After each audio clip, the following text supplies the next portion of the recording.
The Premier League's Chief of Referees, Howard Webb, has explained the decision to overturn Arsenal's penalty at Newcastle at the weekend, saying it was a good use of VAR. But is he right? Referee Jared Gillette had initially given the decision on-field before VAR Darren England recommended an on-field review. Now, this was the incident when Viktor Gyokores touched the ball before Nick Pope, but the goalkeeper got a touch on the ball.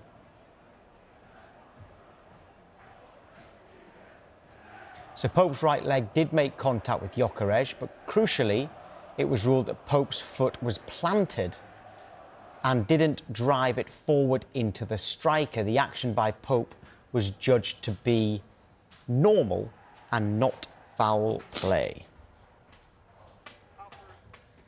Right, Charlie, when you first saw it, what did you think? When I first see it, I thought penalty.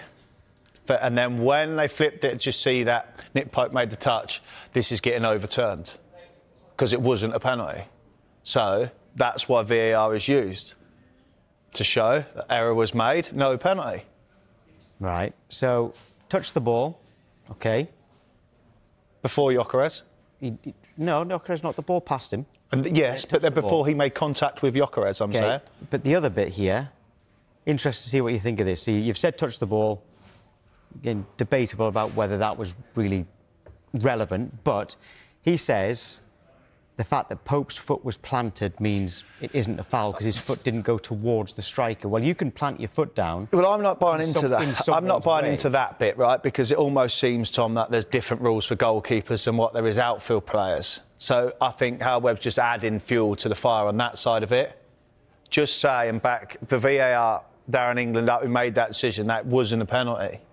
And back him up that way. For me, VAR was in the right there. They come in, it wasn't a penalty done. But don't add to it, oh, Pope's foot was planted, it wasn't moving towards it, because that just adds more fuel to the fire. Well, on that bit then, has Howard Webb put more pressure on referees after that? Because that explanation of the foot being planted, this weekend something will happen. Oh, you know it and will imagine be. If it's a yellow card, a second yellow card leads to a red, or a fifth yellow card of the season that leads to a suspension, or something that does actually lead to a penalty, and VAR say, yeah, that is a penalty.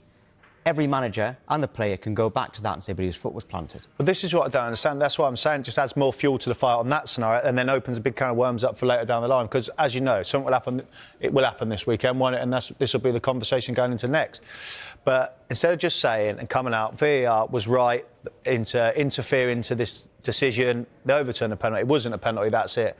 Was there any need for him to come out and say, oh, Nick Pope's foot was planted? Like I said, this almost feels like there's another rule for goalkeepers. So just park that and just say VAR, for once, and for why I was a big advocate to have it involved in the game, got it right. And we should be applauding it because they've made the right decision. I'm going to make the argument that it shouldn't be applauded because do you agree that things should be overturned if they are clear and obvious as the rules state?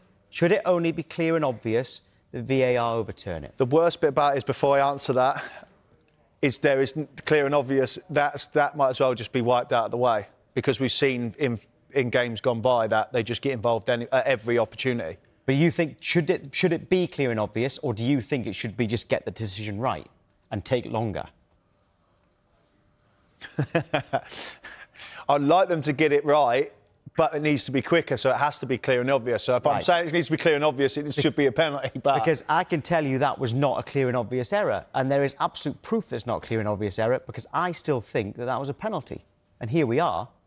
Debating that, which means it's not clear and obvious. That's what I'm saying. So should they just say, right, OK, I've had a look at it, you've given a penalty, keep the penalty. But, Tom, clear and obvious is not... Now, this is an attack on Newcastle, by the way, because I think they should have a penalty for a handball as well in that game. This is very much an attack, not an attack, sorry. Criticism of VAR. But clear and obvious is no longer part of VAR, so I don't know why we're continuous going down that route. It's supposed to be. I know it is, but they're supposed to get it right in the VAR. They still make decisions, hence why we're constantly having these conversations about VAR. But in this action, I do believe they got it right. So we need to park the clear and obvious bit, because we're no longer going down that line. Howard Webb needs to come out and say VAR got it right, and don't make up something that, oh, his foot was planted, because that's going to come back and we're going to be talking about this again because something you said. Yeah. Hence why we're always talking about VAR, because something I said many years ago. Yeah, well, I was going to say, we're still talking about this decision from Sunday on Wednesday. But then again, yeah, good point. We're still talking about that from all those years ago. But it's certainly got people talking. Anyway, Howard Webb has come out and explained and says that VAR and the referee were right.